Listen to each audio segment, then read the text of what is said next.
Hello guys, I hope you all are doing good. I am Vishaliki Khan and we are discussing the VLSI technology. In that we are discussing the metallization and I hope you all have seen all of the previous lectures on the metallization. If not, you can go and watch them also and then come to this video. So today we are going to do the detailed analysis of the metallization process. Okay, so first of all we are going to see the Endura PVD system. I have already talked about this system in the previous video also. If you have still not watched the previous video, it is highly recommended because we are going to go in detail analysis of the PVD only. So you must know what is the PVD, what it has to do with the metallization process and what is this Endura PVD system. I hope you remember all of these things. So now in the contact or the via process, there are various processes that are happening. First of all, the first process is degas, then the pre-clean process. Both of them are very important process and we are going to talk in detail about both of them. After that, we are going to deposit the titanium with the help of PVD, then the titanium nitride PVD, then the titanium nitride CVD, and after that we are going to do the nitrogen hydrogen plasma treatment. And at last we are going to do the CVD with the help of tungsten. After that we have the aluminium interconnection process. First of all we have the via process, okay, or the contact process. Then we have the interconnection process for aluminium. Then again we have various steps. You can see we have the degas, pre-clean, titanium PVD, aluminium copper PVD and titanium nitride PVD. We can do the interconnections with the help of copper as well.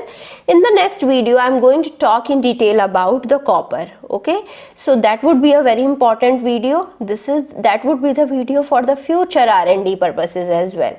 Okay, so in the copper interconnection process we have the lesser process steps. You can see we have degas, pre-clean, so we have tellurium PVD, which is TA PVD, then the copper seed PVD. So these are the four steps that we have for the copper interconnection process. Then we have the degas process. Okay, in the degas, I told you we are going to talk in detail about it. So we are going to heat the wafer to drive away the gases. Degas means no gas. Okay, we are going to drive away the gases. How? With the help of heating. So we are going to heat the wafer so that the gases would be driving away and the moisture would be driving away from the wafer surface. So we are driving away the various other gases as well as driving away the moisture with the help of degas process. The outgassing can cause the contamination as well as it can cause the high resistivity of the deposited metal film. That is not required, and for that the degas process becomes really important. Coming to the pre-clean process, it removes the native oxides, it reduces the contact resistance, and the sputtering will be done with the help of argon ions.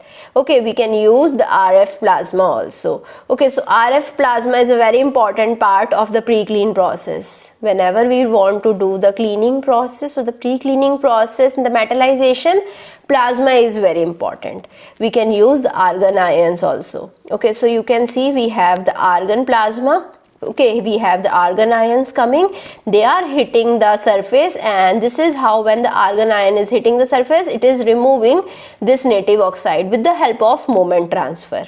Okay, the momentum is going to transfer from the argon ion to the native oxide and the native oxide is going to remove. So coming to the titanium PVD. The titanium PVD is done to reduce the contact resistance. So first of all I am going to deposit the titanium layer, the barrier, glue layer or the adhesion layer. All of these are the same thing, the titanium layer. It is deposited with the help of PVD to reduce the contact resistance. We are getting the larger grain size with low resistivity. Okay, and the wafer normally is heated to about 350 degrees Celsius during the deposition process to improve the surface mobility.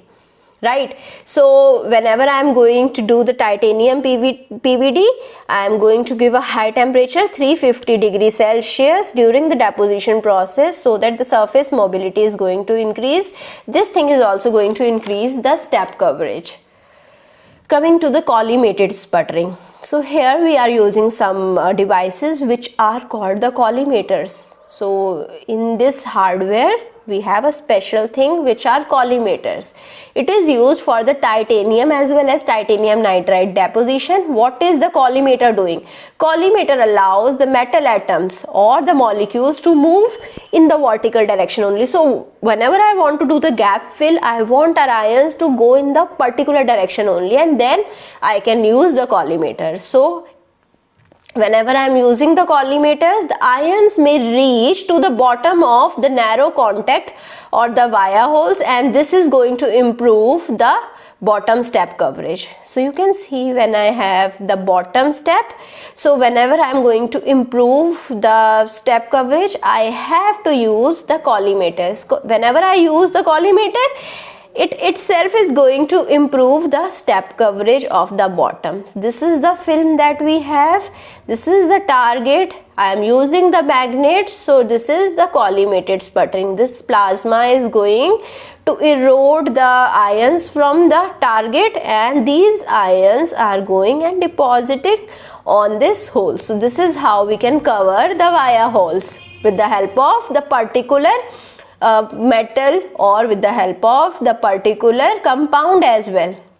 Okay, so coming to the metal plasma system, we can use the titanium, titanium nitride, tellurium and the tellurium nitride deposition. We can ionize metal atoms through inductive coupling of RF power in the RF coil. So you can see in the next picture actually I have shown, we are going to use the inductive coils. So whenever I am going to use the inductive coils in this metal plasma system, the inductive coupling of the RF power is going to happen, which is going to ionize our metal atoms. Okay, so these ionized metal atoms will be having the positive metal ion impact with the negatively charged wafer surface which is placed vertically. Okay, so whenever I am going to ionize metal, I am going to ionize them in a positive manner. So it is going to form the positive metal ions.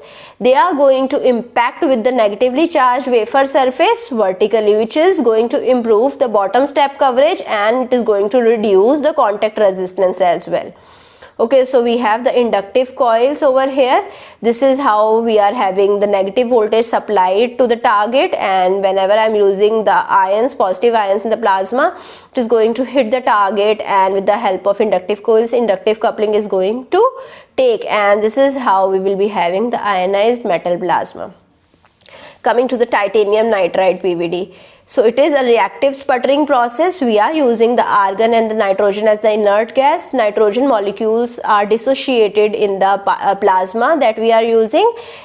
When the nitrogen molecules are dissociating, they are forming the free nitrogen radicals which are reacting with the titanium to form a thin layer of titanium nitride. This is how we are forming the titanium nitride. On the target surface, argon ions sputter the titanium nitride from the target surface, and they are going to deposit it on the wafer surface. So these are the three applications of the titanium nitride, and because of the three application, we are using the titanium nitride in a very large amount. So we can have the titanium nitride as the glue layer over here. Okay, this is the titanium layer in the dark blue. In the light blue we have, or the sky blue, we have the titanium nitride glue layer. Okay, here also we can have the titanium nitride layer, okay, as the glue layer or as the barrier layer we can form. Then we have the protective layer of the titanium nitride. So these are the three applications of the titanium nitrides that we have.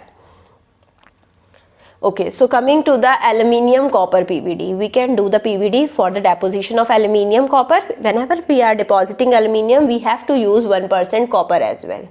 I hope you remember this thing. I have already told you, but it requires ultra high vacuum to remove the moisture, because whenever some amount of water would be there, the water is going to vaporize, it is going to react with the aluminium. Aluminium is having higher reactivity toward the water vapor to form the aluminium oxide, which is having a higher resistivity that we don't want. So this is a very big problem. For that I require ultra high vacuum condition. Okay, so we require ultra high vacuum to remove the moisture and to achieve low film resistivity. We can use the cluster tools with staged vacuum. For that, we can use the dry pump, turbo pump as well as cryo pump. Whenever I am using the cryo pump, it can help a PVD chamber to reach up to 10 raised to power minus 10 torr base pressure by freezing the residue gases in a frozen trap. Okay, so we are going to freeze the gas. So it is a hot aluminium process. It is also a standard process. In the standard process, aluminium and the copper over tungsten plug will be reacting after the titanium and the titanium nitride deposition. It is normally deposited at the 200 degrees Celsius. So first of all, I am going to deposit titanium, then titanium nitride, then we are going to deposit the plug of the tungsten plug, and after that we are going to deposit the aluminium copper alloy. Okay, so the temperature condition is 200 degrees Celsius. We are getting the smaller grain size, which is going to give the problem of electromigration. So it is easier to etch as well. We can do the metal annealing to form the larger grain size. So whenever I am doing the PVD of aluminium copper, after that annealing is a must. So after annealing, we will be getting the lower resistivity, high electromigration resistance. Okay, so it is a hot aluminium process.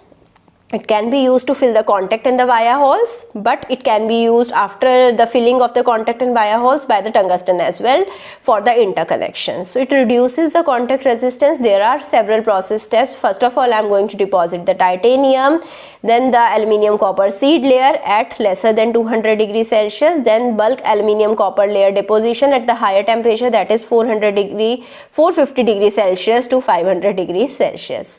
So these are the references, very amazing books and very informative books. You can refer these books, and if you still feel any doubt, you can put the doubt in the comment and I will be trying to resolve your doubt as soon as possible. I hope you like this session. If you like it, please push the like button, subscribe to the channel, and also do share it with your friends. Thank you so much.